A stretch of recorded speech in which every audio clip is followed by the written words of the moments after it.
American Greed and the Cherokee Tragedy. The Trail of Tears refers to the harrowing journey of over 17,000 Cherokee Native Americans who were forcibly removed from their ancestral lands under orders from the U.S. federal government and the state of Georgia in 1838 and 1839. This event is considered a dark and catastrophic chapter in U.S. history, as thousands perished during the hundreds of miles they trekked to new territories. Compromise for survival.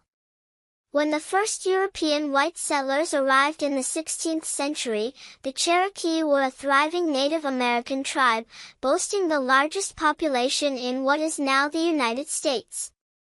Their territory stretched across the southern Appalachian Mountains, encompassing parts of modern-day Alabama, Georgia, North Carolina, South Carolina, Virginia, Kentucky, and Tennessee. They lived in homes made of mud and clay and were skilled agriculturalists.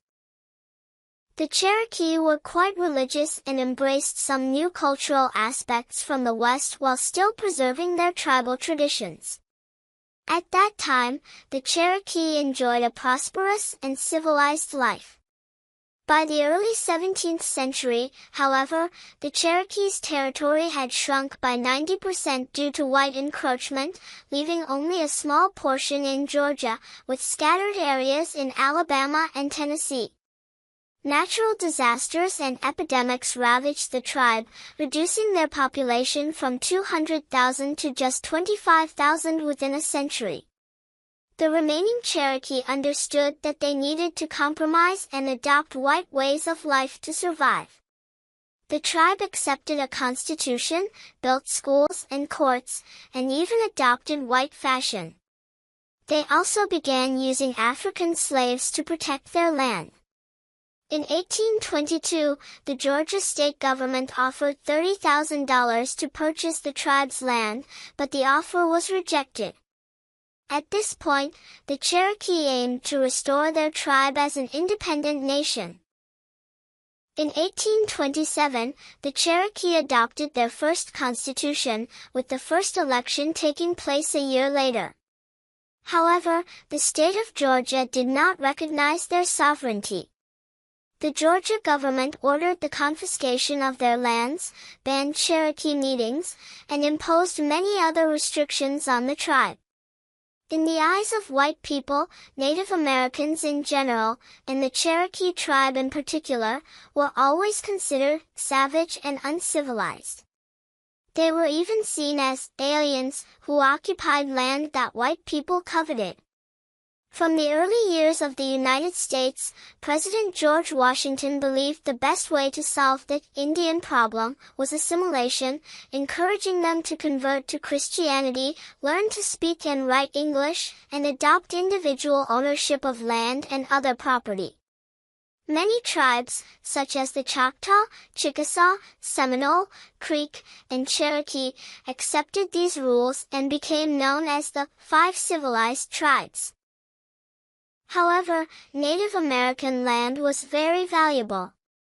Moreover, the increasing population in the states further fueled white ambitions for land. They began to eye the fertile Native American territories. The desire to get rich by cultivating cotton on these lands intensely drove white people to acquire them by any means. They stole livestock, burned and looted Native American homes and towns, and brazenly farmed land that did not belong to them. Unfortunately, the state government still did not have the legal right to expel the Cherokee from the South.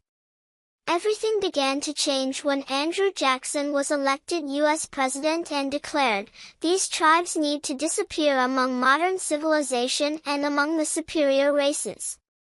This was despite the fact that the new president and his soldiers had been supported by 600 Cherokee, Choctaw, and Lower Creeks in the conflict between the Union and the Upper Creek warriors during the Battle of Horseshoe Bend in 1814. Indian Removal Act.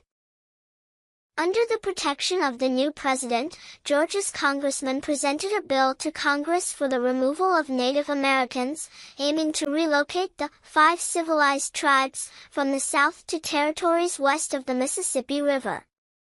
In May 1830, the bill passed and was subsequently signed into law by President Andrew Jackson. According to the act, Native Americans had to cede their land, in exchange for which they were granted undeveloped areas west of the Mississippi River. This bill sparked a fierce debate and was met with strong opposition from many missionaries, politicians, and Native Americans. A series of lawsuits broke out between the Cherokee tribe and the state of Georgia, 1831, and the Worcester tribe and the state of Georgia, 1832. John Ross, one of the Cherokee leaders, appealed to the U.S. Supreme Court and won. However, this ruling had no effect, and disputes continued. President Andrew Jackson refused to enforce it and continued the removal efforts.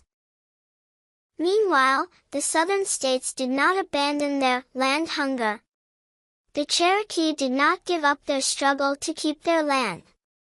However, a small group within the tribe believed that white encroachment was inevitable and therefore, the only way to preserve Cherokee culture and maintain the tribe's existence was to move west. In December 1835, in the absence of Chief Ross, the minority faction signed a treaty at Nuakota, the Cherokee capital, agreeing to cede all tribal land to the U.S. government in exchange for $5 million and new land in the West. As many as 90% of the Cherokee opposed this agreement. Immediately afterward, Chief Ross submitted a petition to the Supreme Court, but it was ignored. The Treaty of Nuakota was ratified by the U.S. Senate and approved by President Jackson a year later. Under this treaty, the remaining more than 17,000 Cherokee had 2 years to relocate. This marked the beginning of the Trail of Tears. By early 1838, with only 2,000 Cherokee having moved west, the succeeding President Martin Van Buren ordered the acceleration of the evacuation. In May 1838, the first raids began in Cherokee territory. Nearly 7,000 federal troops, armed with guns and bayonets, were deployed. They unexpectedly stormed Cherokee camps, capturing them and forcing them to leave their settlements. The Cherokee were rounded up in small camps, treated no better than animals. Not only that, they were not allowed to pack their belongings or prepare food and supplies for the journey and had to leave immediately. Their homes were quickly plundered and burned. Within weeks, approximately 17,000 people were escorted to concentration camps. Here, the Cherokee were not provided with adequate medicine or food and were starved to the point of eating tree bark. The weather conditions were extremely harsh. They had to walk hundreds of kilometers barefoot in cold snow and rain, and were forced onto boats to cross rivers in the states of Tennessee, Ohio, Mississippi, Illinois, and Arkansas. Even the elderly had to carry huge loads. At every stop, 13 people died. Federal troops were so cruel that they even killed children simply because they were too heavy to carry. Many people were shot and left behind along the way. Facing the brutality of the soldiers, Chief Ross requested to manage the tribe's evacuation themselves. The offer was finally accepted, although federal troops remained stationed there to facilitate the relocation and ensure the tribe fulfilled its obligation. To begin the relocation, Chief Ross divided the Cherokee tribe into 16 small groups and moved in stages. By the end of the summer of 1838, the first groups were free to begin their journey west. The last group left the camps in December of that year. Harsh weather, widespread disease, and food shortages claimed the lives of many, especially the elderly and children. Over 4,000 people died along the way. But with strong determination, they continued their journey, crossing hills, forests, and dangerous rivers in the freezing winter weather, walking for nearly 1,300 kilometers. In March 1839, the last group arrived at the new territory. 3 months later, after completing the relocation to the west, some leaders who supported the Dakota Treaty were assassinated by tribal members who opposed the relocation. Although the journey ended, difficulties still lay ahead. The Native Americans had to rebuild a completely new life in an unfamiliar land. After many years, under the leadership of Chief Ross, the Cherokee community was rebuilt and transformed, becoming one of the largest Native American communities in North America with a current population of about 317,000 people. They established businesses, public schools, and published newspapers in their own tribal script. Although the government promised never to encroach on the new Cherokee land, the westward expansion of white settlers gradually eliminated Native American territory, and this area became present-day Oklahoma. While white people believed this relocation was God's will and that America should stretch from the Atlantic to the Pacific coast, for Native Americans, this was a journey of tears and death that took place from the summer of 1838 to the spring of 1839. For many other Native American tribes, the Trail of Tears also reflects a part of their history. The Choctaw, Seminole, Creek, and Chickasaw tribes were relocated in 1831, 1832, 1834, and 1837, respectively. Statistics show that 70,000 Native Americans were forced to leave their homelands, enduring countless hardships.